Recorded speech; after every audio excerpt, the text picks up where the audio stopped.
Welcome back to Therapist Voices at ReachLink. My name's Jessica Hurwitz, and I oversee ReachLink's network of therapists.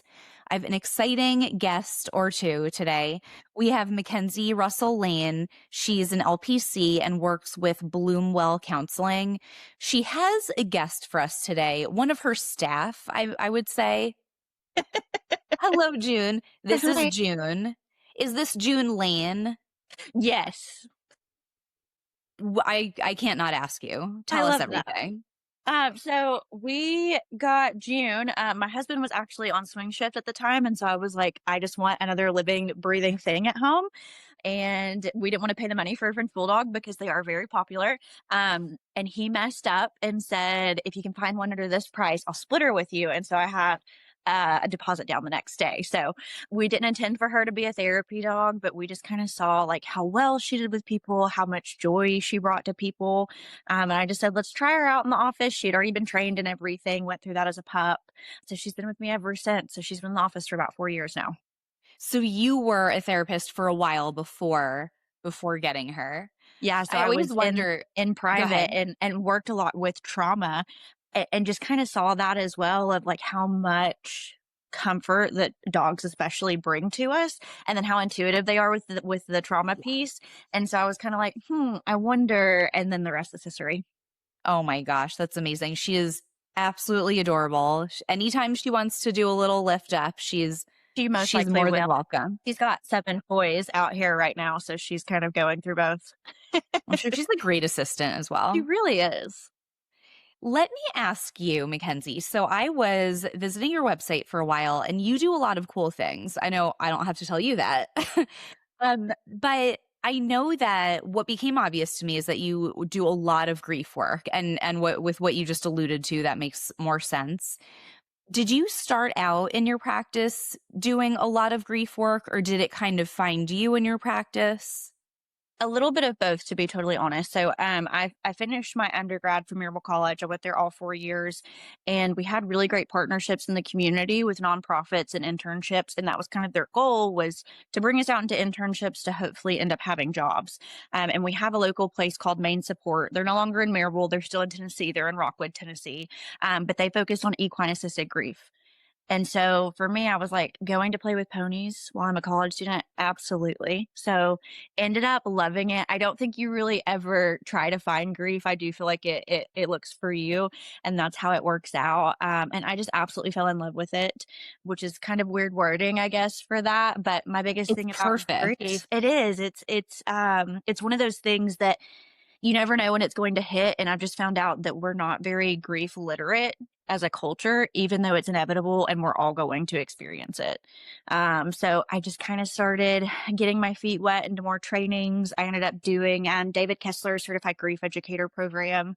And just continued my grief work. And now I really utilize the EMDR piece a lot in my grief work. How much would you say? Like, is there a percentage that you do EMDR in your grief work? Is it always appropriate? How does that work? It kind of depends on each individual client. So I do have some people that reach out to me specifically for the EMDR. And then I have probably the other 50% reach out to me just for, maybe it's not grief counseling, maybe it's, life transitions. I work a lot with trauma. So personality disorders, things of that nature come up a lot on my caseload. And then we kind of find that maybe this would be a good aspect to bring EMDR in to neutralize some of these things. And we've really seen the uptrend of EMDR with my grief clients, because I don't think I've seen a grief case yet that's not traumatic in some way. And we kind of know in the grief world that it really is that line in the sand, right? There was before you lost your person, there's after you lost that person. And so I've really found that EMDR is that really great tool to be able to bridge both worlds and figure out how do we keep going, moving forward with that grief. What does your best assistant, does she ever pop in on an EMDR session, or is that completely a All the no-no?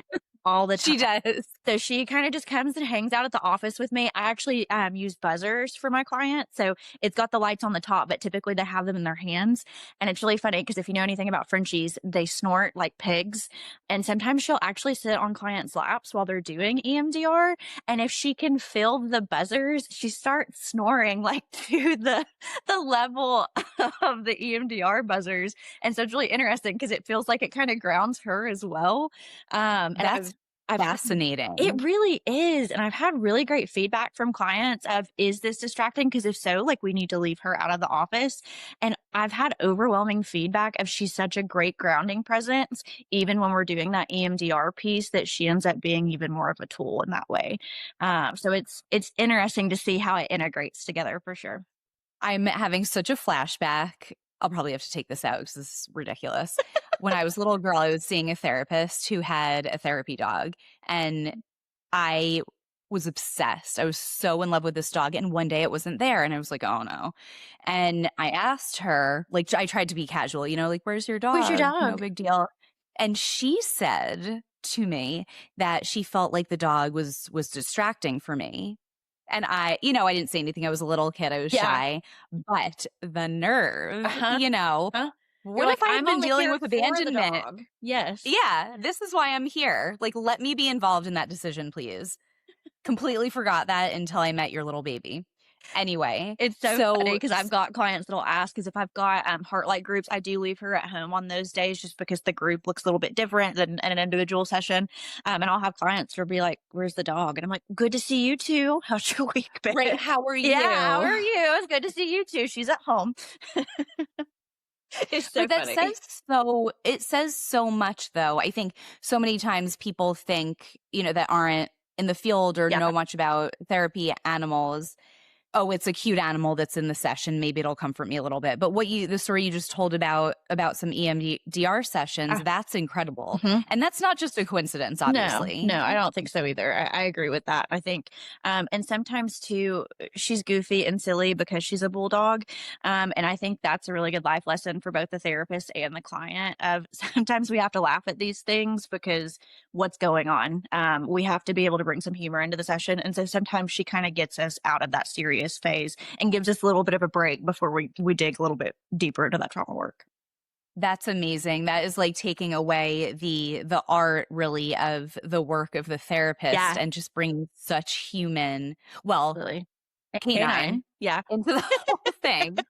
So um you just mentioned the Heartlight Center, and I Yes. noticed that a lot on your website. Mhm. Can you tell us a little bit about that? So that's separate from your practice. And then I want to get back to your practice because I Absolutely. feel like we didn't hear enough about it. Absolutely. So Heartlight Center, I've actually been with them a year this month, which is kind of crazy. Um, it, our executive director, Jen Flom, had actually emailed me through my website and was like, "I'm not spam. I promise I'm a real person." But essentially, it was just like, "I want to see what grief resources are out there. We're looking at bringing Heartlight out to Maryville. Would you be interested in sitting down with me and one of the funeral directors?" So ended up having a great conversation with she and Lynn Gibson, who's one of Smith Funeral Home's main funeral directors, and we were just talking about grief. Ended up being a 2 hour conversation of us just like going back and forth. It ended up getting with them to be the community liaison with Heartlight Center, and it's been so phenomenal. I've actually grown up in Maryville, Tennessee. I've never left.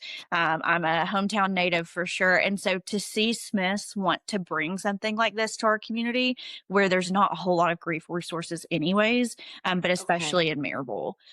So it's just been really interesting because we started out with one group and now we're up to 6 per week. We've got a whole range. So sometimes they're more of the open grief support circle, any type of death, any timeline. And then we've got some that are um, more specific, loss of child, loss of spouse, things of that nature. But it's really interesting just to see that universality piece really play out within this. And then with Heartlight, our whole mission is meaningful, accessible grief. And so it just feels like we're very much playing that out in real time. And it's, death care is weird. Grief is a really weird thing. But it's just so interesting just to see how everyone wraps around each other and wraps around the families that we care for. And it's been a phenomenal experience. So I love it. That's amazing. Is it mostly, is there a lot of group work then? So I do see some kids. Typically, I don't go below 8. So the majority of my caseload is adults. Adults in their younger 20s is kind of one of my sweet spots, but definitely, kind of a wide range of adults. I do have a group practice, so it's really nice that I have wonderful therapists that I'm able to send all the little kiddos to, for them to kind of focus their really amazing work with them. Tell us more about your group practice. I know I took us all over the place on quite a distracted ride, but it was the dog. I So tell understand. I get I that. mean, it's not fair. Tell us about the practice. Are there other providers there you mentioned? Yeah. Did you start the group? I did. We are actually 1 month in. It's very new. Um, I was a solo practice for the past about 3 years. It's always been a dream of mine to have a group practice. Again, not a huge number of group practices in Maryville. And so that was one of my things is this is my hometown. I want us to have really good quality services here. So I've got amazing therapists. We've got 2 interns that have just been amazing for the team. My biggest thing was just creating a practice with both quality and intentionality, and ensuring that my girls can see that private practice can actually be really great. There's flexibility. You can be a parent, or you can be a spouse, or you can have hobbies. There's so much flexibility within private practice. I've got therapists from all over the board. Some have been in the school system, some have been in private practice for a while. Some really just love working with the little bitty kiddos, and then I've got some that really, thrive working with an older population. So that was kind of my thing was bringing really great quality therapists to the area, and showing clients that this is what this experience can look like.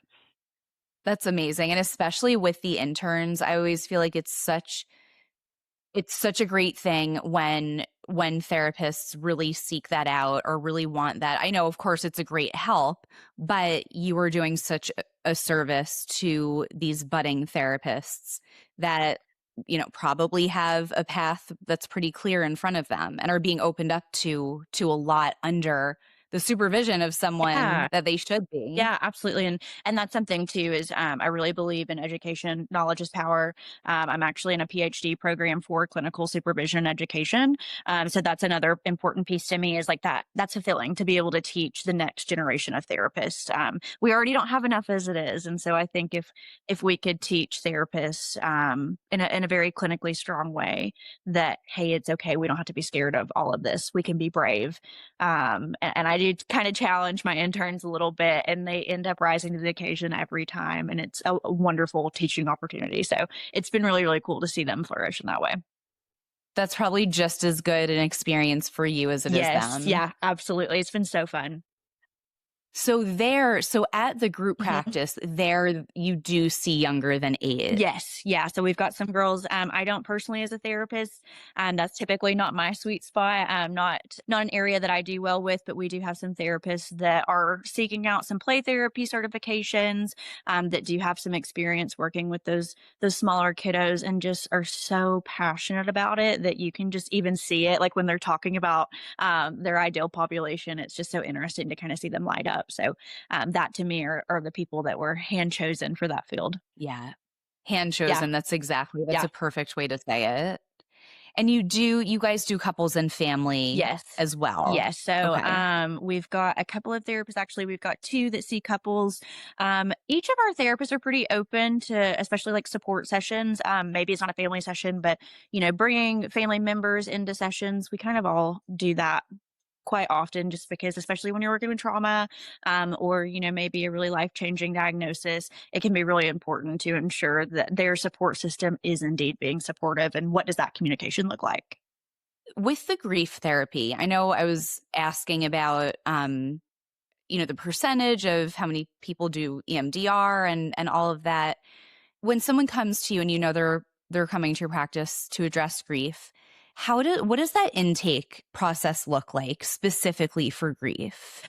Specifically for grief, honestly, kind of looks a little bit all over the place. So when we're looking at grief, they've had this huge, big transition that they're dealing with. However, that's also one of the most confusing parts about grief is that, let's say we lost a dad, but there's five siblings. Each of those five siblings had a different relationship with that dad. And that can be so hard when we already grieve so differently anyways. And then again, we're quite illiterate as a society when it comes to grief, even though it's inevitable, even though we're all going to go through it. And then the other big piece is just there tends to be an expectation of timeline of when you should get over it. So I kind of call it, when the casserole time stops. So people stop coming over, people stop bringing the casseroles, and it's kind of that time for you to sit with it and to figure out how do I keep moving? You don't move on from grief. So it's bringing it with you into this new version of yourself. So that intake really does look like what's been the hardest part of this. And is there a traumatic piece of it? Did you maybe find your person? Or was there a terminal illness and you were the caregiver? So then you're trying to battle with some of the things that you saw and that anticipatory grief that you might have dealt with. At ReachLink, we believe that mental health care should meet you where you are, literally and emotionally. Whether you're navigating stress, burnout, relationships, or life transitions, you don't have to do it alone. With the ReachLink app, you can connect with licensed therapists through secure, convenient telehealth sessions on your time from your space. No commute, no waiting rooms, just real support when you need it most. And for the therapists listening, if you're passionate about making care more accessible, if you want the flexibility to work from anywhere while focusing on what matters most, your clients, ReachLink is growing. We're building a community of dedicated, compassionate clinicians who are ready to expand their impact through telehealth. So whether you're seeking support or ready to provide it, join us at ReachLink. Download the app or learn more at reachlink.com. Because better mental health should always be within reach. I really appreciate that part about looking for the not looking for necessarily, but checking for the trauma, because I would imagine such focus on the grief itself and not knowing if, this other thing did happen, like that was kind of part of it, how to tie that in. And I love that you said that it was all over the place, because if I were grieving, I would imagine something stressful to me would be something organized. Like while I would be yearning for organization, I would know that's just not where I'm going to be. And being met with that, I would like that, because it would also show me that, like you're saying, clearly not everyone's grief is the same, even when it's the same person who may have passed. And that's, something I tell all of my clients when they're first coming in, especially if they've either not been to therapy for quite some time or if they've never been to therapy of, hey, today's going to be a little bit all over the place. Please know that's totally normal. This is really for us to truly get to know each other. And grief work is already so vulnerable. It's hard to come in and tell a complete stranger about all of these terrible things that have been happening. And then on top of that, your life doesn't stop when you lose somebody. You still have kids to get to practice, or you still have a job that's requiring that deadline of you. There's still bills to pay. And so all of that's going on over here. And we're trying to deal with all of this when we still aren't even functioning in our normal capacity. Right. So I'm supposed to actually do my job and everything, Yeah. and also stay functioning and okay. Yeah. Something that you said made me think of this, and I hope it's okay to Yeah. ask. What with grief work, when you mentioned that people who've lost the same person might be experiencing something totally different. When you lose someone and let's say you were not on good terms with them, or let's say actually you were on fine terms but have some stuff, someone's passed away, you're so upset you've lost them, but you still have that, oh, I'm still pissed about this. Can you help people with that? How do you explain that to someone? We talk about so often. It's so funny that you bring that up. I do have some DBT background. I've been trained in dialectical behavior therapy. So what's one of our favorite phrases in DBT? Both and that is what we talk about both in the practice and a lot in groups at Heartlight of both things can be true. I miss them so much. It physically makes me sick. And man, I am pissed off that they left me. Yeah. Or I'm really mad that I'm close to this parent too, but my mom was my best friend and I had to lose my mom. All of these things, grief is so conflicting anyways, but we're not really taught to hold those conflicting feelings. So a lot of times what I end up seeing come out of that is guilt, and even worse, shame. And so that is a big piece of working through that, or, the what it coulda, shouldas of I should have said this before they passed, but I didn't make it to the room, or, just kind of replaying those. Both things can be true. I really like that answer. I think that's really comforting, if I may. Um, but I guess that's what all of this is. Someone telling you that this is normal, even if it's something that doesn't feel it, and that reassurance. That's what I've liked about the groups too. We were kind of talking about the universality piece of it earlier. It's so interesting because Heartlight groups are actually peer support. So I get to take my therapist hat off, but it is really neat that I do have the experience with the trauma and I have been working in grief because I can say, hey, putting my hat back on for a second, but this is actually a common, physical symptom. But the universality piece of it, of hearing someone say, I know I sound crazy, or I know I sound mean, but this was a thought I had today. And almost every single time someone across the table will say, oh my gosh, I thought I was alone. And so hearing someone else that it might be a totally different loss, but that they're feeling those same things at a time where you already feel so isolated, that is so incredibly powerful. And in my opinion, that's what keeps people coming back. I can take off That's this yeah. mask. I get to talk a language that someone else understands because I've not been able to talk this language with anyone else in my life. Creating a space where someone is able to say, even if you don't want them to feel like they have to say this, but for them to say, this is going to sound mean. I'd be sitting on the edge of my seat for, okay, this is when the work is going to come, because that's so, I think everyone knows that feeling of whether it's grief or not, but especially grief of, am I allowed to think this? Am I allowed to say this? Because of course this person's put on a pedestal kind of in my life. They've died. I can't say anything or think anything negative. And to hear other people. Yeah. And that's the cool thing about the groups as well, is all the timelines look different. So I might have someone that we've had a group before where there was someone 30 days out. And then I've got in that same group someone that's 7 years out. And so I think that's, a fascinating piece too of, hey, I remember feeling just like that. And man, like, great job getting out of bed today. Cause that was a hard spot to be in. That's so helpful, because immediately I at least think, oh, I want everyone to be in the same exact boat as me so I can compare myself to them and how they're grieving, which is totally ridiculous. But hearing someone that has gone through something similar, certainly not the same, but from the outside of, yes, you're going to go through that, and you also might go through this. Is there, I can't think of a way to say this without sounding so insensitive, but it's kind of funny when people are beginning their stages of grief and they reach out and they want to be part of this. Is there a too soon? Is there a like, oh, like this is too traumatic right I now. see You what can't, you're you can't I see come what you're yet. saying. Do you know what I mean? I don't turn anyone away. And it's really interesting because we actually do team huddles with Heartlight every week, and we're all so different. A lot of us come from the clinical background. But for me, I think this comes more from a human perspective as opposed to the clinical side. The hardest thing to me is to walk through the front door, especially of a grief group. So if you're reaching out and calling me and saying, hey, my dad died yesterday, and I don't know if I'm going to be there, I don't know if my legs will carry me there, absolutely come on in. Because if you're looking for support, we want to be that support for you. I always want to be that open door. And I also ensure that I'm calling people before a group and saying, hey, what questions do you have? I know you have them. How can we alleviate some of that stress? Yeah. How can we alleviate that stress for you? How can we make this easier? Because it's not an easy process. So for me, no, that was a really long way to say that of I don't turn anyone away for a timeline.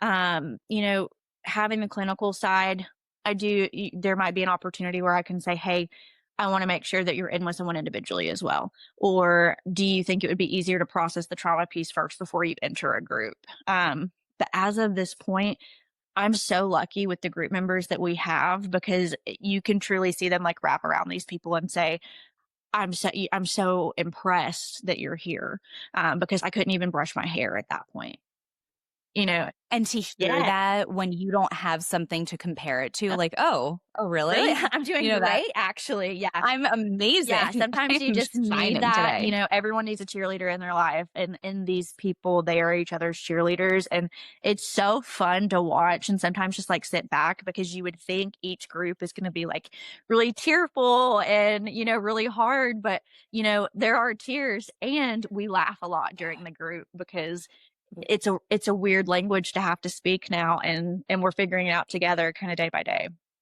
There's probably a lot of that cathartic Yeah, laughter. absolutely. I'm Absolutely. sure the other kind too. I mean, I meant crying. Crying. Both. You knew Yeah, what I I meant. knew. Exactly. Exactly. She knew. She could read my mind.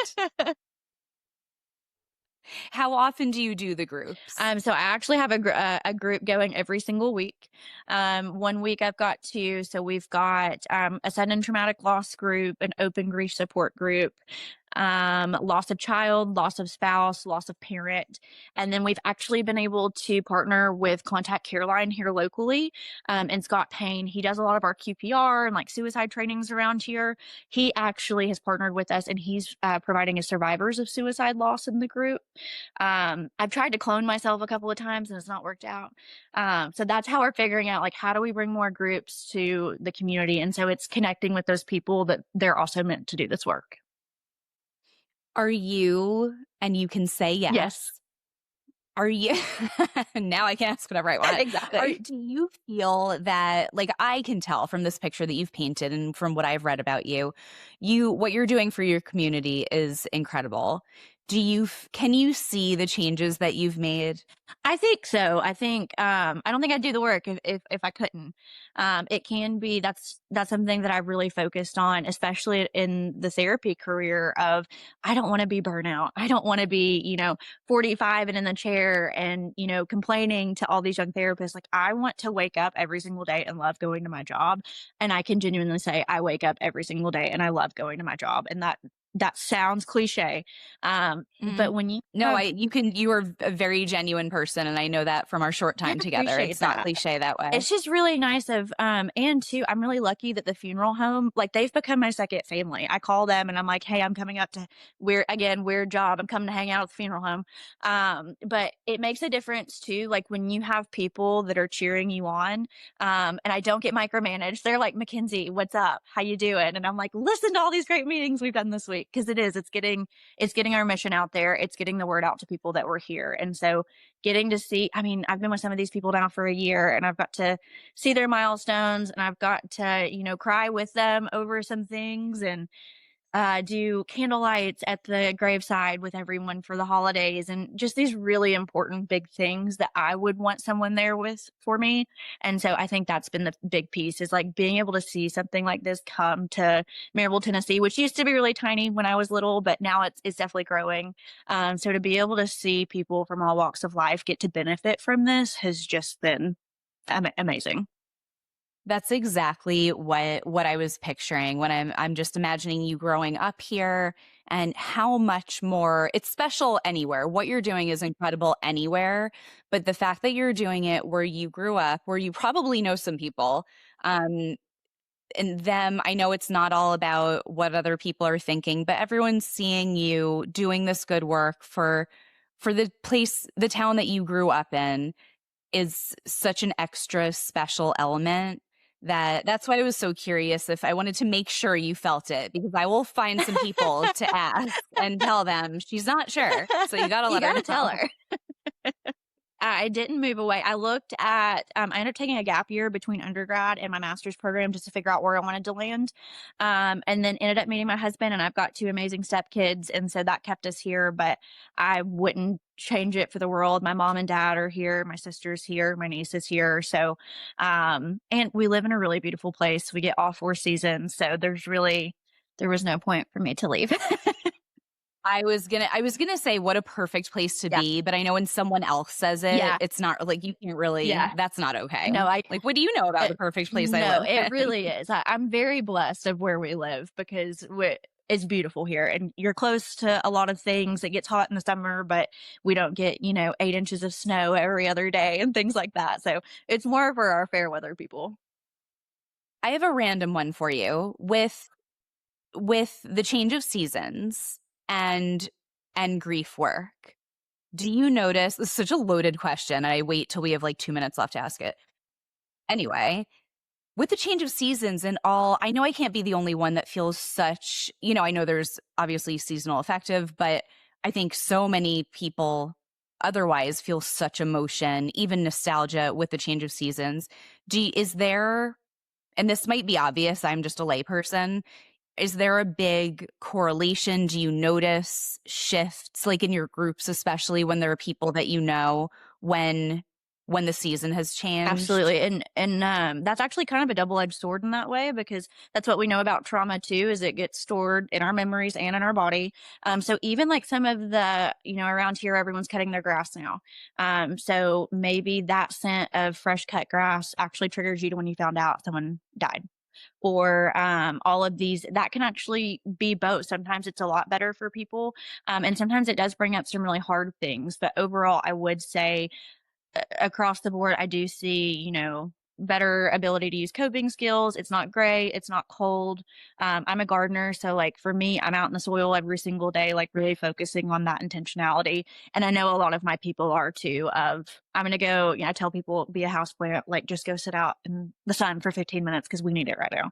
And so I definitely think that that makes such a huge difference for a lot of people. And then even in the group, so up at Grandview, our funeral homes, graveside, we have what's called the healing path.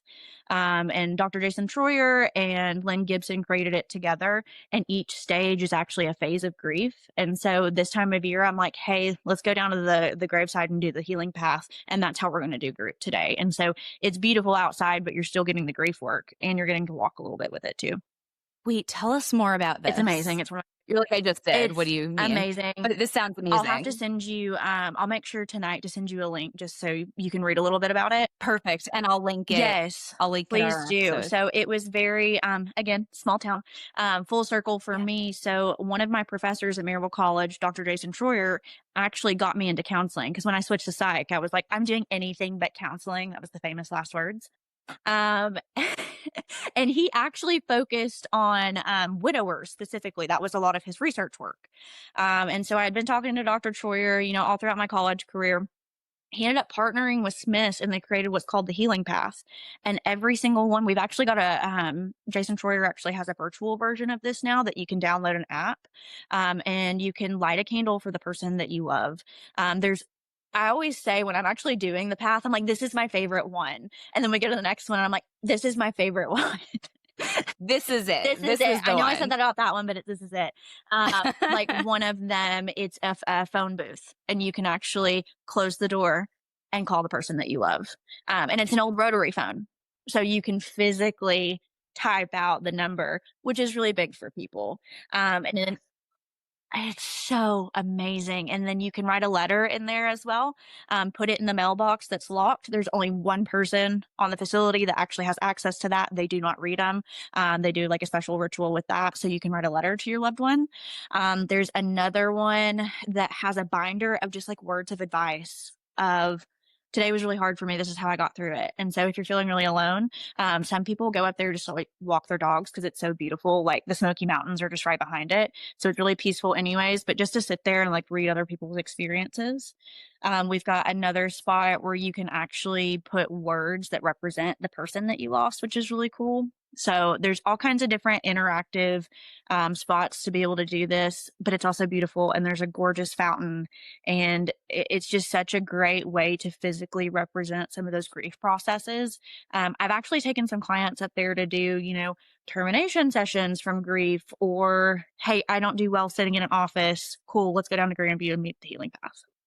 That makes you stand out so much. Oh, I love it. Because I have a feeling that you're not thinking like, all right, the insurance, the this, the that, we're going somewhere. You don't seem, I mean, I'm sure you're figuring that out some way, Yeah. but I suspect the client is not. We're not in thinking boxes. anything. Yeah. Yeah. Yeah, we're not. I definitely, again, if you're making it to therapy, let's make it work. And how does that work for you? And then you showing up. I mean, I love it. that's everything and then some. I love you. I need to do this more often with you. A I little was pep thinking, talk. when am I gonna invite her back? Because now I have so many Yeah. questions about the Yeah, things. absolutely. So I really want to make sure that everything that you mentioned, like of course your website, of course your email address and all of that, so people can get in touch with you. But I really want to also include, if it's Yeah. okay with you, I don't want to be like giving your resources away, but like what you were just talking about is so special and not what you hear about every day, those immersive experiences. I want to be able to list those a little Yeah. bit, those resources so that people can We see would love if they could that. make it through my rambling of it. Can we see June Absolutely. for our own mental health? Can we just see her before we sign June, off? come. Sorry, she's getting up from one of her 7 naps today. We can imagine. We'll also, oh, Hi. What do you think? I was gonna say if she wouldn't get up, we would like insert a picture of Oh, that's her and totally say, okay. She's "This is here. her." Thank you so much, Or MeKenzie. You were thank amazing you. as a person and as a therapist and a guest to talk Thank you. to. So you made it way too comfortable for me. So Well, I appreciate thank you you so much, so much for June. having us on here, Of and just course. letting me share a little bit about Bloomwell and Heartlight. Thank you so much, MeKenzie. We'll talk to you soon.